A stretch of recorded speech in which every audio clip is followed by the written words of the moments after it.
Good evening, everyone, and welcome to the first CCA Creative Sessions. I'm Nathan Burstein, and this is Chris Kutsia. We are co-founders of Cape Collective Assist, a photographic crew agency based in Cape Town, and we'll be your hosts for the evening. We've been doing these sessions for the past 18 months for our own crew, and we are very excited to have you all joining us. Tonight, we are very grateful to have photographers Kyle Weeks and Cope Figgins. Jonathan Cope and Jared Figgins make up a prolific fashion photography duo and have worked together for about the past 3 years.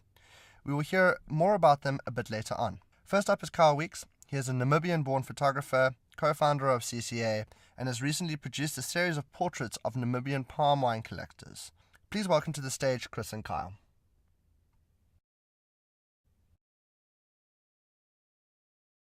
Yo, Kyle, how you doing, bro? How's it going? Can you guys hear me? Is this thing picking up? Yeah. Yeah? So the first thing is probably easiest question. You're very young now, you're 24 years old, come from Namibia. How did you get involved in photography? How did you get involved in shooting in Namibia? I was introduced to photography in 2009. At the time I was still in grade 11, I was living in Windhoek. A photographer who I met moved down from Johannesburg. At the time we were just causing shit, skateboarding, and she, through one of my friend's parents, she came to photograph us skateboarding, and over a couple months we got to know each other, and that's how I was sort of introduced to the medium. One of my friends, who is also one of the co-founders of this company, was already photographing for a year or so before that, Hilton Boucher. He definitely influenced me as well. I actually bought my first camera off of him, and yeah, I sort of started shooting my friends and us skateboarding and a lot of like flowers, and as you can see, trying to just wrap my head around the technicalities of photography, trying to freeze motion and working on depth of field and those sort of things. And then about after a year of just experimenting by myself, I then took lessons with this photographer whose name is Lee Danis. She had opened a studio in Windhoek, and she gave me weekly lessons twice a week, just teaching me about the basics of studio lighting, directing models, and then I actually managed to get my school to do photography as like an art elective. So I took art pretty much, well, mainly because I was lazy. I didn't want to do maths or anything like that. So, and then, yeah, they allowed me to do photography, and then that, I guess, just led to me progressing and producing work that was then going to get marked, and yeah, that's pretty much it. After you were in Namibia, finished high school, you came to study at Stellenbosch, studied at the Stellenbosch Academy of Design and Photography, I think. I think the name has changed now, but back then it was that. This is a route that differs from professional photographers, amateurs. They all took different ways to get to where they are now. Would you say studying photography as a subject for 3 years, as a degree, did that shape you differently, or how do you feel that contributed to the way you are shooting things now and what you are producing now? I think with any institution, you often find that self-taught photographers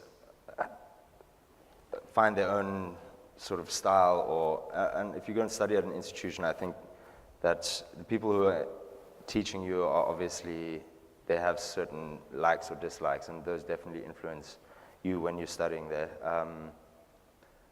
One thing that I did find through studying, I was introduced to where we had to do darkroom techniques, and studying at the academy definitely fueled my love for film photography. I pretty much shoot everything on film. Spent a lot of time in the darkroom, was introduced to the various formats, large format, medium format, 35 millimeter. All of my friends and myself sort of just stuck by the film route. Besides that, before I studied, I never really photographed people so much. I used to photograph insects and like throwing rocks into puddles of water, and then through learning about the history of photography, specifically in the African continent, that history sort of led me to photographing people, dealing with issues of identity and how the camera is used as a tool to shape people's perceptions of people's identities. That definitely pushed me towards photographing people. I experimented a lot in college, again, photographing friends, but also doing projects where I was trying to investigate how the medium is used to shape people's identities and how you as a viewer can sort of reaffirm that, or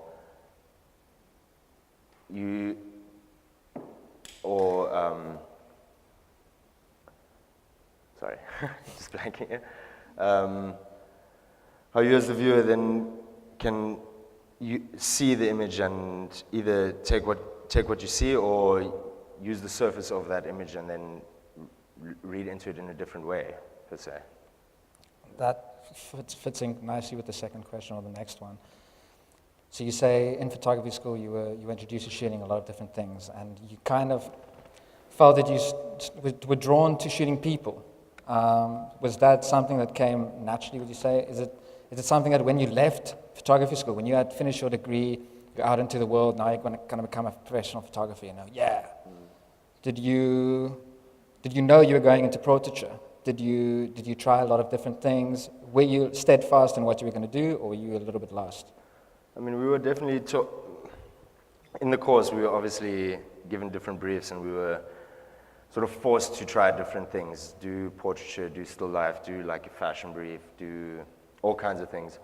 I'd definitely say that I definitely gravitated towards portraiture, also because during that time, when I would go home, I would often go traveling to various parts of Namibia, and when previously I had been photographing the environment, I now became interested in the people that sort of occupy this environment.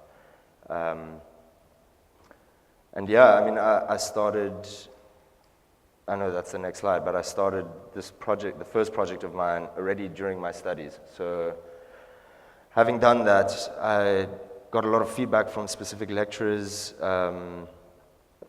that helped me develop my sort of process in photographing people. And then that pretty much just stuck. I mean, even though I do shoot, sometimes, I carry a camera around with me a lot of the time, and I shoot all kinds of things, landscapes, still lives, and but my main focus is portraiture, and that was definitely, that stuck from when I was studying. Why do you think? Do you think it's the human engagement, the interaction, or find it interesting aesthetically? I mean, I'm definitely drawn to representation of African people, and I think that was definitely brought about by one lecturer in particular whose sort of focus was on African identity. We learned a lot about writers like Okwe Nwaiza, who coined the term of Afro-pessimism, and so it was about misrepresentation. So I felt like there's this opportunity to write. I mean, that might not be the right word, but to reimagine how the world looks at these people. And then your way of doing that, of course, was, as you said, exploring the landscapes in Namibia and beautiful scenery there, but also the people that inhabit it. And you also always traveled around Namibia with your father, going into the bush for a few days, and you came across the Himbas, the Himbas, which led you to your first project, like your debut as an artist, essentially. What did you experience during the time when you met these people? How long did it take you to figure out that this is something you need to document? And how long did it take for you to actually complete the project and put it out there for the world to see? I first started traveling to that area. I mean, already as a young kid, I was traveling to that area, and then through my studies, as I was taught about, as I said, I was taught about the role of photography in the history of representing the African continent. That's obviously, then I was drawn to these people. And initially when I traveled there, it was, I think, in 2012, I was photographing all kinds of people, women, children, the elderly, the young, and then I started realizing that the images that I was producing weren't necessarily in line with what I was seeing.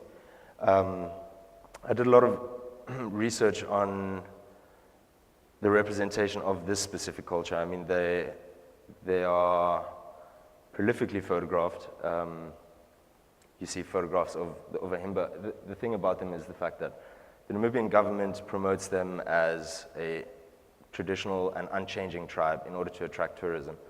And this was something I became aware of when I was driving through one of the towns in the area, was that I saw these young men wearing like Western football shirts and really like stylizing the way that they were dressing themselves.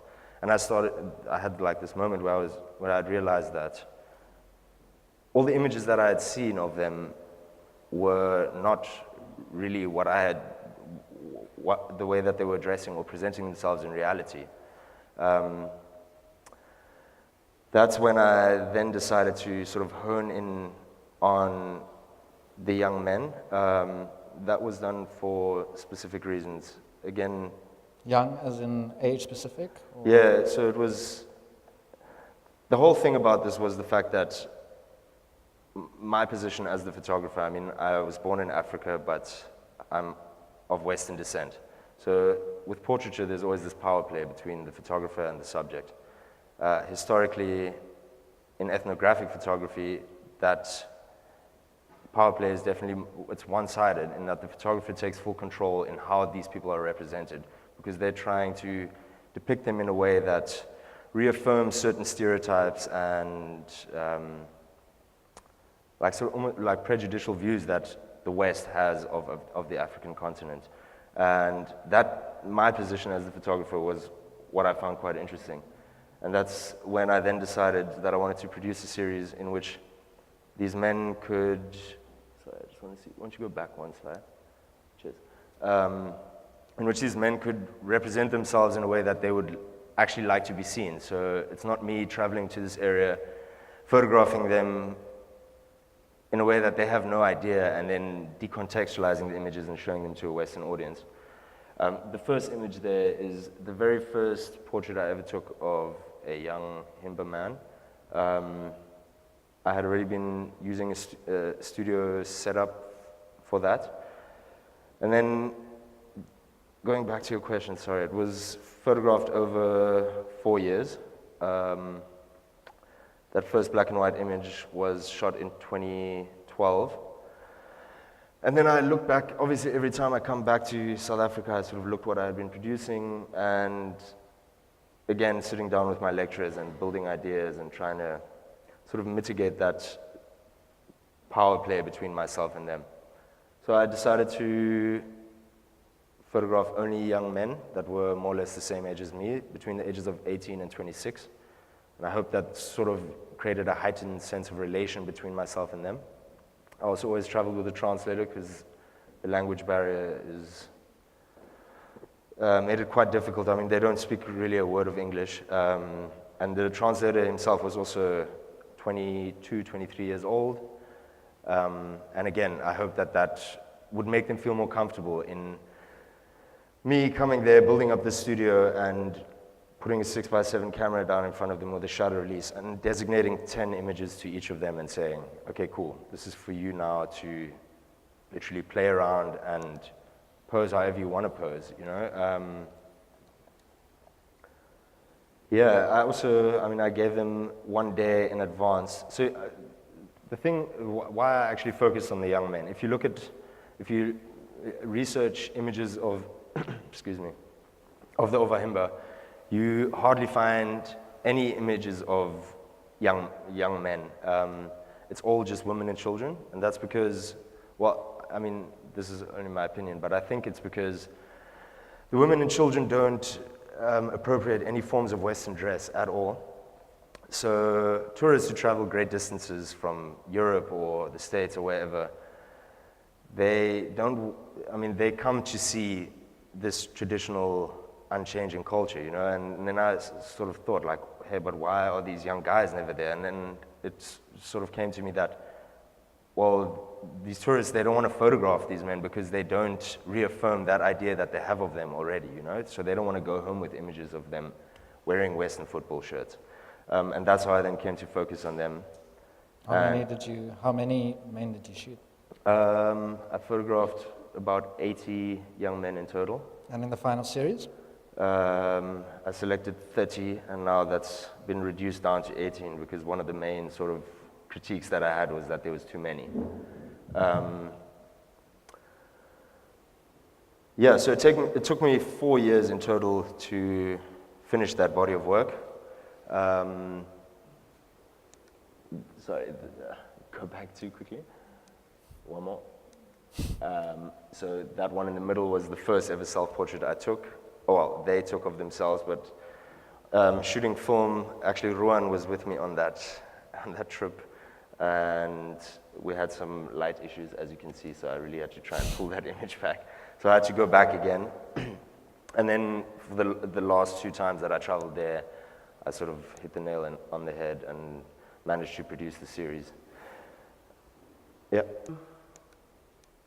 I really wanted to choose photographs where that self-expression was coming through, where that balance between the traditional and the modern was quite evident. That's something that definitely struck me, was the fact that even though they're modernizing through globalization and an influence of Western media in that area, there's still like this super strong kinship to their tradition. And I mean, one of the craziest things that I experienced on these trips was the fact that while I was photographing them, a couple of the young men were actually listening to headphones on like little old cell phones that they had. And I asked him what he was listening to, and it was self-recorded songs that they had recorded from their cell phone about their devotion for their cattle. So also their hair indicates their social placement, and they're all unmarried single men, and they all look after their cattle during the day. And that to me was just amazing, because it was like on their cell phones, but at the same time, it was about their love for their culture, you know?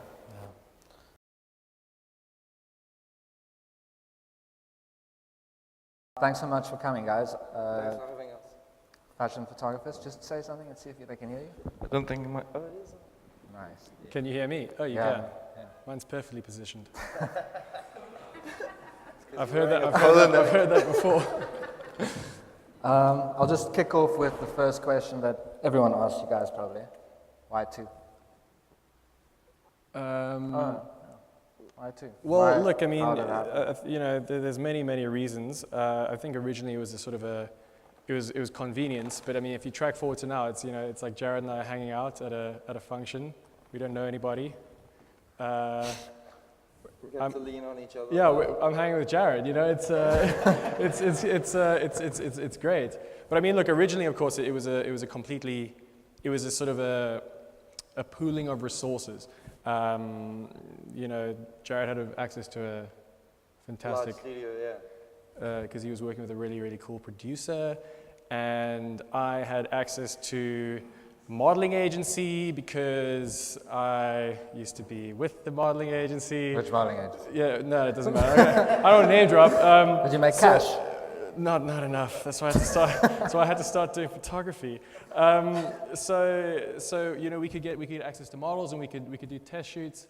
Yeah, you see, now that's why you have a partner, because That's actually not a joke. because look, also what Jared and I we discussed just coming to this, we'd already sent the pictures to Chris. That was going to just look like a happy snap from Instagram, which it is. But we were actually on a shoot, and we were shooting it in speedos, and you can't do that as a duo. Why? So obviously, You can't do it as alone. You can't do it as a solo photographer. yeah. So you get to lean on each other. You get to sort of build each other up. You know, sort of you get to sort of bounce ideas off each other. You get to take the blame gets split both ways. Yes, yeah. It's also, I mean, again, it's you know, after you sort of like you know, you've achieved some next goal, or you've something big has happened, or you want to commiserate. Either way, you know, you're smoking cigars together. It's not, you're partying afterwards together, you're working off that hangover together, you're going to the meeting together. It's as opposed to sort of just doing it by yourself, which is something that thankfully, neither of us have had to sort of go through, I guess. I mean, obviously there's a lot of, there's another side of that cheese. I feel like I'm doing all the talking, sorry, Jared. No, it's good, you're doing well. There's the other side of that where obviously, things take a lot longer to do between two people as opposed to one person, because if you go through, if you're doing an image select from a shoot together, it's like this one, yes, no, yes, yes, yes. Terrible. Next one, yes, no, no, no, no. Next one. Times 1,000, it takes you forever to do anything. It's like if you need a plane ticket somewhere, you need 2 plane tickets. You can't crash on somebody's couch because you need 2 couches. It comes with the bad side, I guess. And in your process and the way you shoot, I'm familiar with the way you guys shoot because I know some of the guys that work with you, but something I found very interesting when I first came across you guys, I heard of you guys, was you're both in studio, you're both shooting. You're literally, the one guy's shooting and then he's like, I'm over it, your turn. Is that really how it is? Yeah, that's exactly what happens. And no usage rights problems No. It's, Also, basically, it's like sometimes you'll get a look, especially in the fashion industry, obviously, where I'll be like, this is the worst look I've ever seen. I can't possibly deal with this any longer. John, please take over so I can go and cry in the bathroom. Yeah, exactly. And resolve my issues with this entire shoot, which I think often happens, and it's nice to know that you can lean on somebody and just like go like, dude, like take over here. I need a moment off. I also feel sometimes It doesn't always happen like that. Yeah. Sometimes you're really enjoying it, and John's like, dude, like I give me want to my shoot. chance. Yeah. So it's also, I sometimes, on shoot, because I don't know if Chris explained that probably, we use one camera. It's not like we've both got a camera or something. So I'll shoot a few, Jared will shoot a few, pass back and forth like that. But sometimes it's like when you approach a model or a subject or something, it's kind of like pack animals would. You kind of, herd it together. It's like Jared will. It's a bit of a weird analogy to use given the predatory nature of the modeling industry, but Jared will sort of get some angle and I'll work off that, and then it's you together you can kind of get what ground. Exactly. Sorry, I don't know if that answered anything. No worry. So I'm just going back to where you guys essentially started your creative careers. Looking at studying, John, you didn't study photography, you studied fine art sculpture at Michaelis. Yes, I studied sculpture. And Jared, you studied photography at City Varsity, but just 2 years. Yeah. That's quite interesting as well. And how do you guys feel that, especially like the sculpting side, and also what you learned from City Varsity, how do you guys feel that actually impact your careers up to now, or just maybe your eye, or the way you see things, or the way you shoot things? Very little from my side. I don't think very little from my. The basic technicalities. Obviously, you get to grips with doing a 2-year base. I think if anybody had to have a camera and a manual for 2 years, you get to know camera pretty well. Obviously, you don't get models, you don't get enough lighting, you don't get the right lighting, the right cameras at that young stage. So sure, it did provide a certain amount, but it wasn't necessarily like the groundbreaking, like, oh shit, I actually want to do fashion, or I want to do, art photography, or whatever the case may be. So yes, it did have it. It maybe harnessed a certain, like, well, you've done it for 2 years now, you might as well carry on doing it kind of thing. No. And you? Yeah, well, you see, I'm always like, you don't need to study photography, did it? But it's like, actually, because even though I did sculpture, in second year at art school, you do 2 modules, or you do 2 streams. And I obviously did, I did a year of sort of half-assed photography. But it taught me how to use a camera, and I don't think I necessarily would have known how to do that without having some sort of formal education in it. So it does have its place on that side. But from a sculptural side and being a Michaelis, and also this is again, being the pair of us, there's 2 things I'm trying to answer here. We're building sets all the time. And when we first started doing photography or started working together the first couple of years, every time we did anything, we wanted to like make a bigger set or build something, or Oh yeah. Yeah. The first one. Well, that was The photography side of things didn't really come into play, as in like, so where did you start photography? It was more like, well, shit, where did you come with ideas? Yeah. And whether that was like sculpture or film or just a basic understanding of like what you actually want to do. Yeah, I mean, this is again, this goes back into your first question. It's like, why the two of you? So it's like, it's on the one hand, like maybe physically we were never afraid to kind of like try build things or try and sort of create sets. But also there's two of us, so we can always build sets. We can always do things. So this Craig Port shoot, I mean, Jared and I built this like bizarre sort of cage fighting thing, but it wasn't like we got a crew of people to do it because there was no money to get a crew of people to do it, and because we figured, well, fuck it, we could just do it ourselves. It's crazy. You're wiring the lights by yourself. You're putting barbed wire up with gloves on. It's like pretty crazy. Yeah. I wouldn't do it now. No. So when you guys started shooting together, was there a specific decision to say, okay, fashion, or did you dabble in lifestyle? Did you do a bit of this, do a bit of that? Was there a moment where you're like, no, we want to shoot fashion, we're doing fashion, that's what we're doing? It was kind of, for me, it was always going to be that direction. It didn't really occur to me that you could do anything else almost. I mean, I've looked at it now and it's sort of like, it's like when you go on holiday, like taking photographs of beautiful views or whatever. I always feel like somebody else has taken a better picture of it and I can get it on Google. It's always been pictures of people that have fascinated me. And then obviously, I just find the fashion industry sexy, and I find the sort of the people and the scope of the media very sexy. It's one of the things that, coming from the fine art background, like I suppose Kyle is involved in now, I just thought that the stuff that we could produce in the fashion industry and the fashion sort of, or advertising as well, not necessarily fashion, but advertising, it came across to more people. There was sort of more money in production. It was just, you could create bigger things and more people would see it, and it was going to be of a higher production value than a lot of the sort of smaller, more intimate things that I would see in a gallery.